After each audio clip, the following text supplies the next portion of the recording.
विदेशी मुद्रा बचाने पर भी बहुत जोर देना होगा। મોદીજી ફોરેન રિઝર્વ બચાવવાની વાત તો કરે છે, પરંતુ ફોરેન ઇન્વેસ્ટરને ઇન્ડિયન માર્કેટમાં રોકાણ કરવા અને ડોલર સામે રૂપિયો મજબૂત બનાવવા માટે હજી પણ એક મોટું સ્ટેપ બાકી છે. Hi, I am Mahesh Chothani, founder of Mosil investment.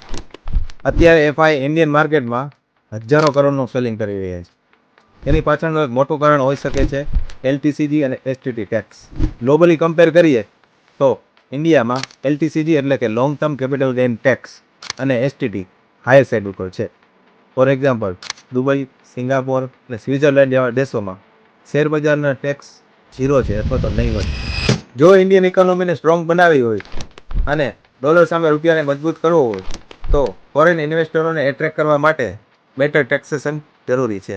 Better taxation આવશે તો લોંગ ટર્મ ઇન્વેસ્ટમેન્ટ વધશે, માર્કેટ સ્ટેબલ બનશે અને ઇન્ડિયન ઇકોનોમી પણ સ્ટ્રોંગ બનશે. ડોલર રિઝર્વ બચાવવું ઇમ્પોર્ટન્ટ છે, પણ લોંગ ટર્મ ઇન્વેસ્ટમેન્ટ એટ્રેક્ટ કરવું પણ એટલું જ ઇમ્પોર્ટન્ટ છે. તમને શું લાગે છે? એલટીસીજી ઘટવો જોઈએ? કમેન્ટ કરો.